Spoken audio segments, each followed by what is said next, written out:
Dear students, ఈరోజు మనం second BA public అడ్మినిస్ట్రేషన్లో థర్డ్ సెమిస్టర్ సిలబస్ గురించి మనం తెలుసుకుందాం. ఈ పేపర్ పేరు ఇండియన్ అడ్మినిస్ట్రేషన్. ఇందులో మనకి 5 యూనిట్లు ఉన్నాయి. ఫస్ట్ యూనిట్ చూసినట్లయితే హిస్టారికల్ బ్యాక్గ్రౌండ్, అంటే భారతదేశ పరిపాలనలో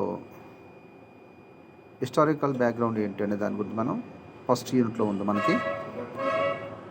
అందులో చూసినట్లయితే మనకి evolution of Indian administration, ancient, medieval, British period, changing trends in India, administration after independence. అంటే భారతదేశ పాలనలో పరిపాలన పరిణామాలు ఎలా జరిగాయి, ప్రాచీన కాలంలో మధ్యయుగంలో ఎలా జరిగాయి, బ్రిటిష్ కాలంలో ఏ విధమైన పరిపాలన జరిగింది, భారతదేశానికి స్వాతంత్రం వచ్చిన తర్వాత పరిపాలన ఎలాగుంది, వాటి గురించి ఉంటుంది. అదేవిధంగా ఫస్ట్ యూనిట్లోనే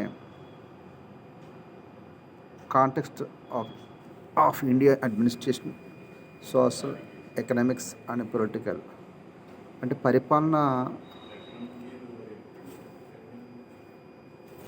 పాలనా సందర్భాల గురించి అందులో ఉంది. అంటే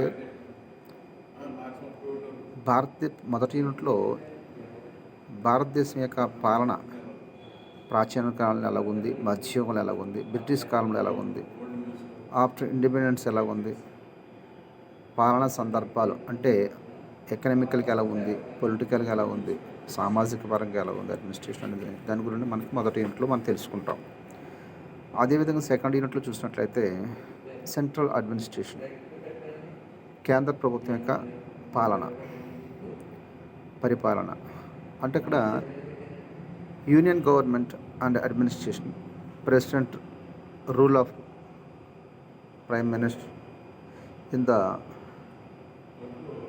కొలిషనేషన్ area, cabinet secretariat, cabinet committees, ప్రధానమంత్రి ఆఫీస్, కేంద్ర ప్రభుత్వ సచివాలయము, యూనియన్ అండ్ స్టేట్ రిలేషన్, కేంద్ర రాష్ట్ర ప్రభుత్వాల యొక్క సంబంధాలు, వాటి మధ్య అంతర్రాష్ట్ర సంబంధాలు, నీతి ఆయోగ్ గురించి, ఆల్ ఇండియా సర్వీస్ గురించి, స్టాఫ్ సెలక్షన్ గురించి సెకండ్ యూనిట్లో మనం తెలుసుకుంటాం. థర్డ్ యూనిట్ చూసినట్లయితే లోకల్ అడ్మినిస్ట్రేషన్. ఇక్కడ ప్రభుత్వ ప్రైవేటు సెక్టార్లు, అంటే ప్రభుత్వ సంస్థలు ఎలా ఉంటాయి, ప్రైవేట్ సంస్థలు ఎట్లా ఉంటాయి, ప్రైవేట్ సంస్థల మధ్య సంబంధాలు ఏ విధంగా ఉంటాయి, అలాగే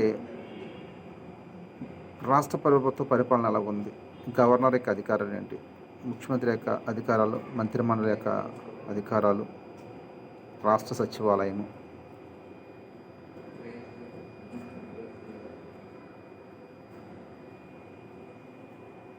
చీఫ్ సెక్రటరీ యొక్క అధికారాలు మొదలగు వాటి గురించి థర్డ్ యూనిట్లో మనం తెలుసుకుంటాం. ఫోర్త్ యూనిట్లో చూసినట్లయితే డిస్ట్రిక్ట్ అడ్మినిస్ట్రేషన్, జిల్లా పాలన గురించి మనం తెలుసుకుంటాం. జిల్లా పాలన ఎలా ఉంటుంది, జిల్లా పాలన యంత్రాంగంలో కలెక్టర్ యొక్క పాత్ర ఏమిటి, మండలి యొక్క అధికారాలు ఏమిటి, విలేజ్ అధికారాలు ఏమిటి ఆంధ్రప్రదేశ్లో, వాటి గురించి మనం తెలుసుకుంటాం. అలాగే local government, rural and urban, అంటే పట్టణ నగర పాలన గురించి తెలుసుకుంటాం. 73 రాజ్యాంగ సవరణ గురించి మనం తెలుసుకుంటాం. 74వ రాజ్యాంగ సవరణ గురించి కూడా మనం తెలుసుకుంటాం. ఫిఫ్త్ వన్ చూసినట్లయితే అడ్మినిస్ట్రేటివ్ అకౌంటబిలిటీ, పరిపాలన బాధ్యత, కంట్రోల్ ఓవర్ అడ్మినిస్ట్రేషన్, పాలనపై నియంత్రణ ఎలా ఉంటుంది, శాసనశాఖ నియంత్రణ ఎలా ఉంటుంది, న్యాయశాఖ నియంత్రణ ఎలా ఉంటుంది పాలన పైన, కార్యనిర్వహణ శాఖ నియంత్రణ ఎట్లా ఉంటుంది మొదలగు వాటి గురించి మనం తెలుసుకుంటాం. లెజిస్లేటివ్ అండ్ జ్యుడిషియల్ కంట్రోల్, ఇది 5th యూనిట్. వీటన్నిటి గురించి మనం 1 by 1 మనం లెసన్లో తెలుసుకుందాం. Thank you.